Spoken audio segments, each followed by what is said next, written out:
if we are going to make financial services available to all and be inclusive, as you say, then of course, the whole premise of cryptocurrency was that it would make money transfer, transfer of value, very low cost, and that was the original premise. And if that starts to go away, then either the financial services that we can offer in a decentralized fashion are going to slim down. So all these derivative style products are going to disappear very quickly, or we have to find ways of making that better.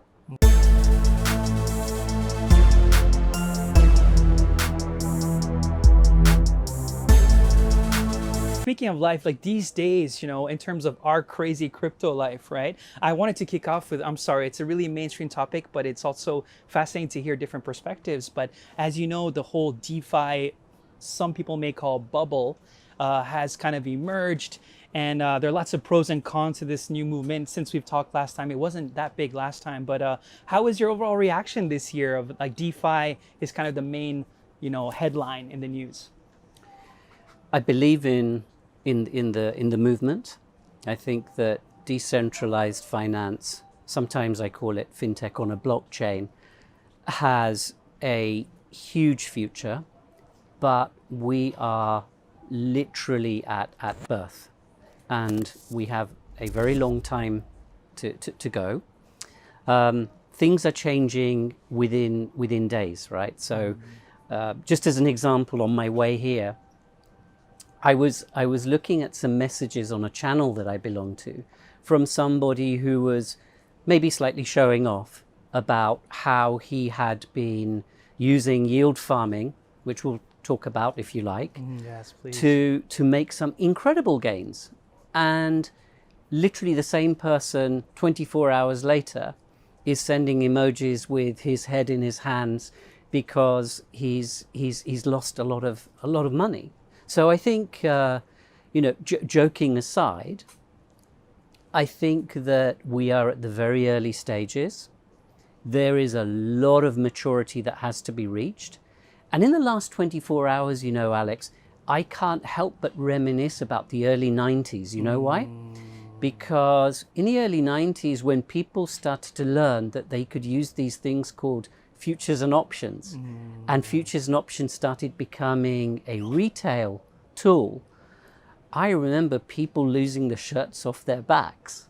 A little bit after they bought the latest Porsche or whatever, and this time is so reminiscent of the early 90s, because if you don't really know what you're doing, and we all should heed those warning bells, but we don't, right? That's human nature.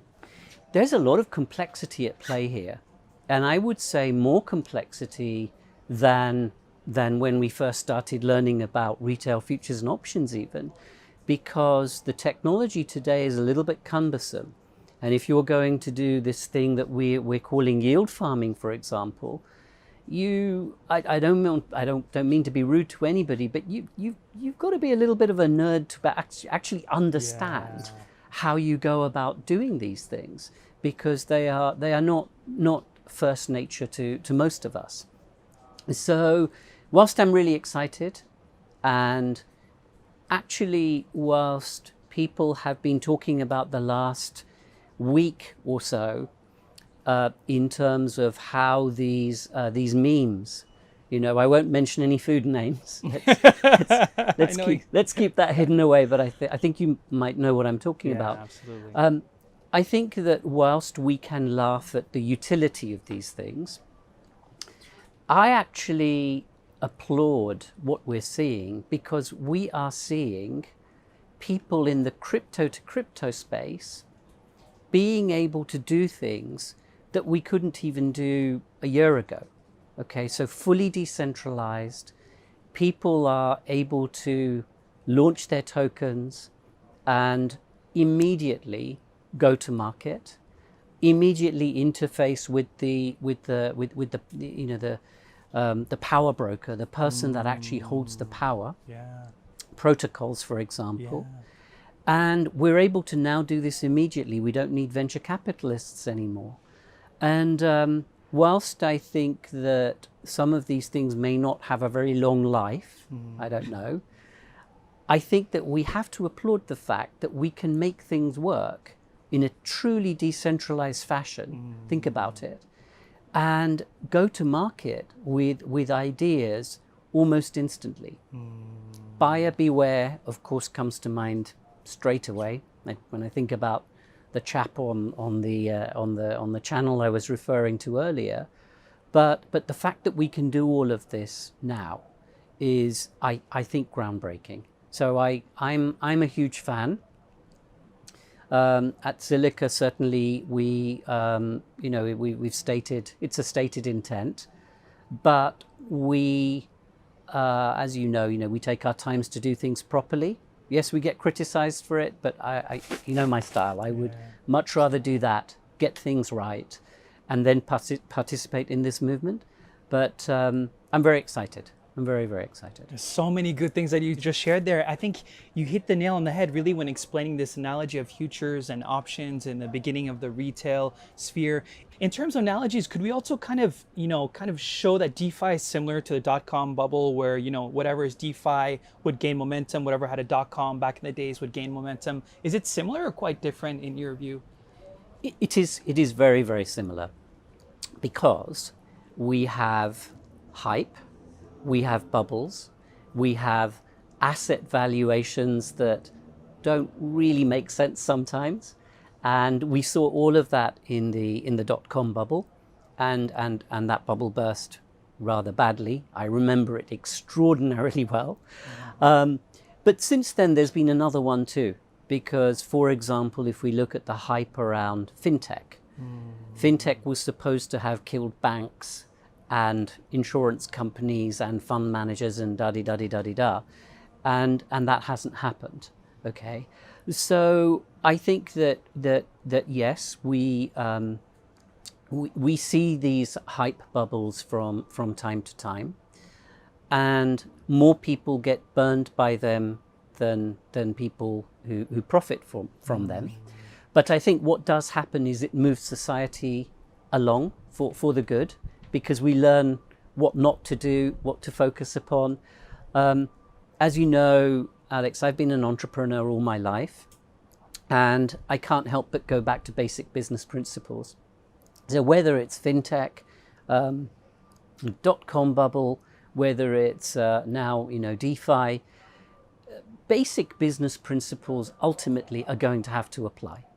And asset valuations that defy logic, I'm afraid are not going to be sustainable. That won't work. A lot of people say that 90%, I've seen online, some headlines on Cointelegraph saying that 90% of DeFi projects will go to zero, just like the dot-com bubble, but maybe the FANG stocks will emerge, right? The Facebooks, the Amazons, the Googles, and provide great technology. Is that how you see it right now? We're experimenting.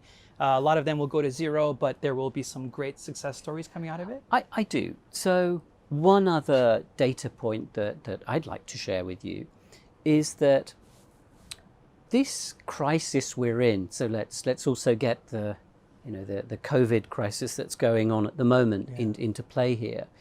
This crisis is unlike any other I've seen, and I've seen a few. During the 2008-2009 financial meltdown, everything was down. Literally everything was down. There weren't terribly many winners. And this one's different. This crisis, I think, is a crisis of unemployment. I think it's a crisis of travel and tourism for sure. But what I'm seeing, like a lot of other investors are now talking about, is bifurcation. I'm seeing businesses just absolutely skyrocket, absolutely zoom. There you go. Some of these things I think are built into us. But at the same time, I'm seeing businesses go to zero, literally go to ground zero, and not a lot in the middle. And so I'm seeing at the moment startups growing like wildfire because they've grasped the future, and the future is going to be very different from how it was pre this crisis. We know that, especially in terms of the world of work. And I'm even seeing large corporations making decisions in weeks that would take them historically 18 months to 2 years to make. And so this, I think, is amazing. This is an amazing time to start a business. And, crises are great times to start businesses, whether people are being forced out because they don't have a job or because they're just desperately keen to change something and make it better. A crisis is a great, is something you shouldn't waste. And look at how many businesses were born out of crises. Microsoft, was born in a crisis. More recently, you've seen incredible businesses growing, from Airbnb to Netflix to so many other businesses that are now huge, being born out of crises. So this is a great time to be building business. I think in the crypto space, absolutely the same applies. Whether you've got an interesting idea for a decentralized app, or you're going to do something interesting in decentralized finance, it's just a great time to start a business. I feel, but it's those that really understand where the need lies, and that are bold enough and brave enough to do big things like you've done. Right, I'm really proud of what you and Cyrus have done. And I'm really proud, obviously, of what firms like Zilliqa have done too, by being bold, by sticking with it. So in terms of all of that, I think the DeFi movement is there's going to be a lot of innovation. Yeah. So much innovation. Yeah, that's such a good way to look at it, because there's been so much innovation, you're right, in the past 6 months. It's actually moved us forward a lot. But it's good to know what you're saying about the risks, right? Like the smart contracts that lack auditing. We cannot trust all of the systems or pools like we can trust Andres with Wi-Fi, right? Yeah. The risks are big, and they're in bright red. And when we look at the risks that exist, we have, I believe today we have something like $8 billion TVL or total value locked up in DeFi. Yeah. And that's just doubling and trebling every few months at the moment, okay? So that may not seem like a very large number, but it is when you compare it to what it was about a year ago. I remember 400 million, for example. And so we have to look at the risk. Smart contract security, essential. Auditable smart contracts, absolutely essential. Because without that, we are going to see bugs leading to hacks. We're going to see man-in-the-middle attacks. And we've got to be cognizant of this security layer. I think it's vital. I think that mainstream adoption of DeFi, for example, I'm going to be a little bit contrarian for a moment with you. Sure. So whilst we talk about trustless mechanisms, a lot of us have grown up with centralized mechanisms.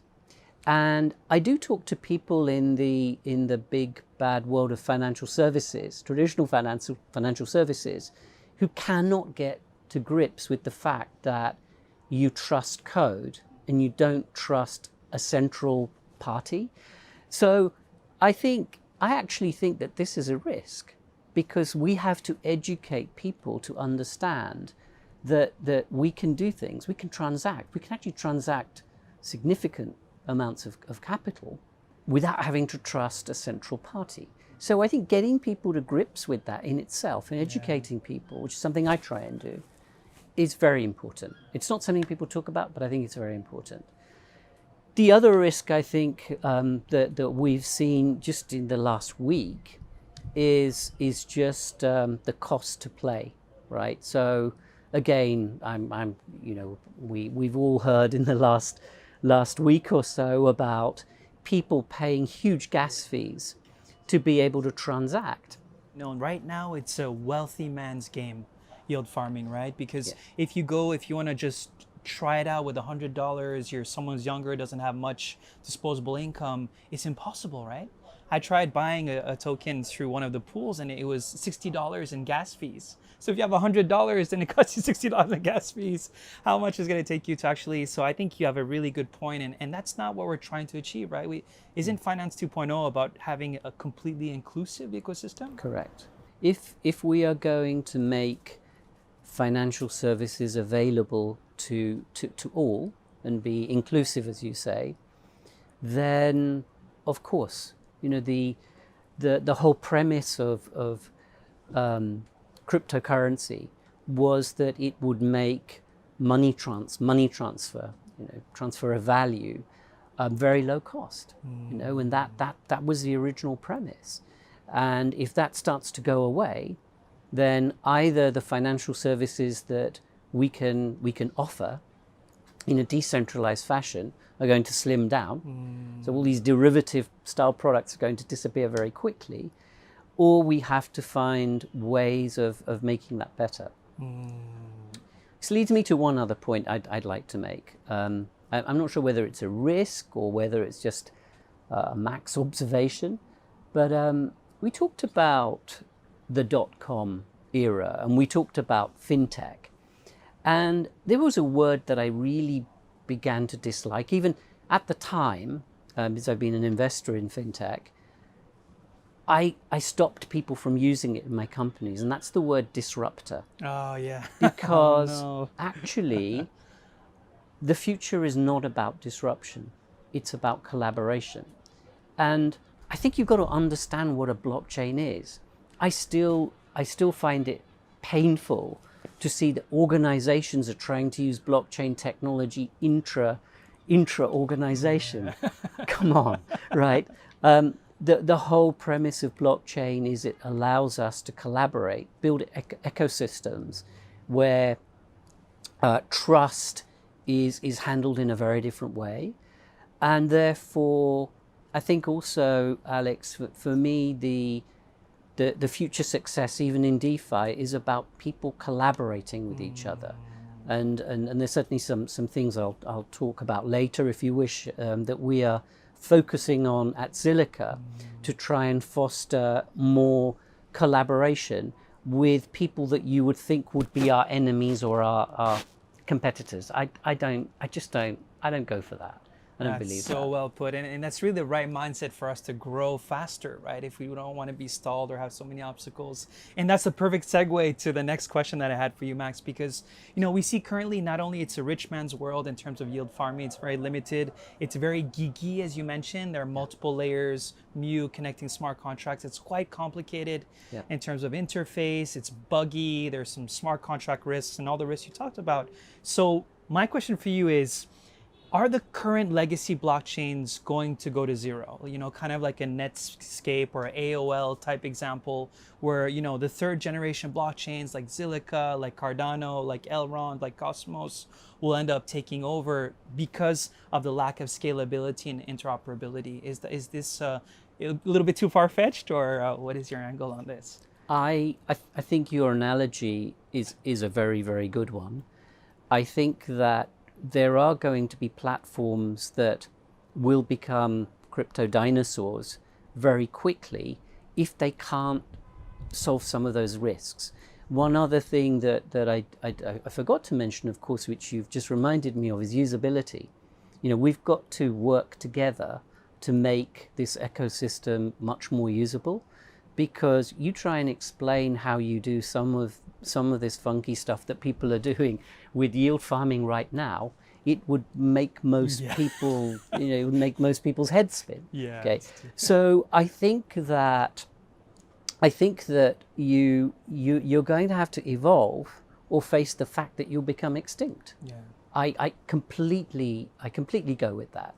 I also think, Alex, that just like any other phase we've been through, we're going to see consolidation, we're going to see evolution, we're going to see people integrating with each other. Why? Because we've got to collaborate. Yeah. Interoperability becomes super important. And again, you're too young to remember this, but in the 90s and the 2000s, there are these companies called systems integrators that have grown like wildfire, right? So I don't know, Accenture and some of the big Indian players in this space, Tata, etc. Why so? Why did they grow? Why did they grow like this? Well, it's because back in the 90s, and certainly in the early 2000s, you had large enterprises using these things called enterprise software. They couldn't talk to each other. So Oracle couldn't talk to SAP, and you were supposed to be able to knit all these things together. So along came the systems integration industry, and they figured out how to make these things talk to each other. So today in the blockchain space, when people talk about interoperability, that's what we're talking about. We aren't going to move to a world where there's only one blockchain protocol, only one play. Different players are going to find their own niches, but we're all going to have to work together and talk to each other and build these bridges that I'm talking about, because that could be the salvation from some of these chains that are facing technological issues right now. That we can solve them if we work together. So collaboration, not disruption.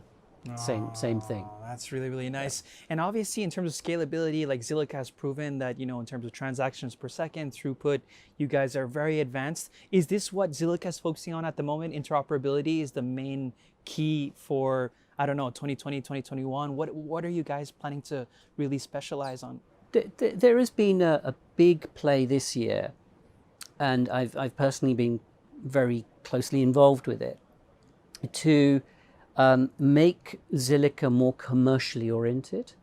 And so you may have seen recently that we've announced that our chief marketing officer, whom we hired only 6 months ago, is now our chief commercial officer and co-CEO, along with Amrit, so that Amrit can focus on the technology and making the platform better, whilst Colin, who's a commercial person, can help to bring more adoption, commercial adoption to the platform. So adoption remains a very, very key goal.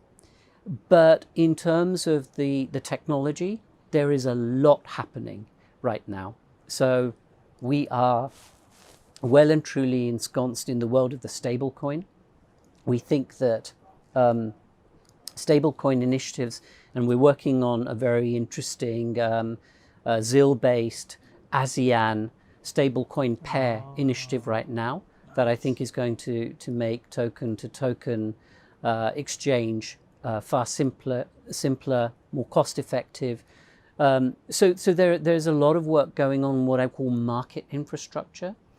But at the same time, we're also looking at usability, even greater security. I can talk about it, but we are very, very soon going to open up non-custodial staking on the platform. Nice. We've been talking just in the last week about the creation of a governance token called the GZIL. Again, strict supply, limited supply. And the whole idea is to slowly but steadily move towards decentralized governance of the protocol, of the chain. This is coming.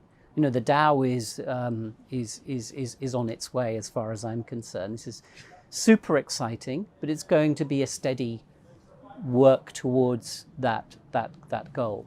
You may have seen that recently we had some great initiatives that came out of some of our team around social pay, using ZIL as a reward mechanism for social media users. And there were some amazing projects we ran that were incredibly successful. The last one we ran had a total gas cost of 1.4 cents. Yeah. Wow. Yeah, total cost, right? which is crazy. But again, it's all about garnering mainstream adoption whilst not veering away from the higher standards of safety, security, and usability. so those are some of the things that are underway at Zilliqa right now. Sounds very exciting. And it seems like, these days, like proof of stake and staking in the blockchains is going to be probably the next hot topic. Do you see that coming along as well? Obviously, Cardano's focused on staking. Yeah. Binance just announced the same thing. Zilliqa is working on this. Is that the 2021 topic of the year? It feels like many years that people have been talking about POW versus POS. Yeah, and if you know anything about Zilliqa, you will know that we, our protocol works in a very unusual fashion, because we use proof of work, right. but in a very minimal way for identity, in fact. And so I think that proof of stake was really theoretical even a year ago, but now I'm beginning to see people starting to make it work. I still believe that there are different ways that you can achieve staking by using seed nodes, for example, as we're doing at Zilliqa with people like Binance, for example. But I think proof of stake is it's the holy grail for staking, of course, that goes without saying. But I still think we're still in the experimental phase. And still time to go to invest in building that out. Yeah, that's a really good point. And I love your approach of proof of work, but having some sort of adjustments, right, to adapt to what has already been proven. And that, like you said last time in our first interview, proof of work works. Do you remember that quote? That was so cool. Sorry about that. It was a great line. Yeah. And then I need to ask you, of course, of Zill. Like Zill is gaining adoption, and in terms of the coin itself, like where do you see the future utility? You just talked about staking a little bit. Do you mind telling us a little bit more without, of course, revealing too much? It would be great to hear. Well, I'm hoping that really shortly, very shortly, that you're going to be able to go to a test net and look at how non-custodial staking will work with Zill. Going back to something I may even have said the last time I had the pleasure of being on stage with you here, I think that we've just got to continue to invest. We've got to take a long-term view, as we do. We are, we think like long-term investors. We can't get too caught up in what's happening intraday right now, because we have a responsibility to our community, and to anybody that wants to build on Zill, to make this a sensible, durable, long-term platform, and to just keep improving it. And thereby, I think, whatever the price of Zill happens to be on any particular day, it's not really in our control, because this market, you know how this market works right now, and in the last week, clearly the focus has shifted from altcoins to doing these other very interesting things in yield farming. But these things are to be expected. And we've got to just take a long-term view, stay the course, and just keep evolving the technology and the use cases. Yeah, I'm really looking forward, Max, to this tokenomics. I think, there's going to be so much value. And, it's really sad that some of the people from the traditional world think that it's a purely speculative space, which is not the case, right?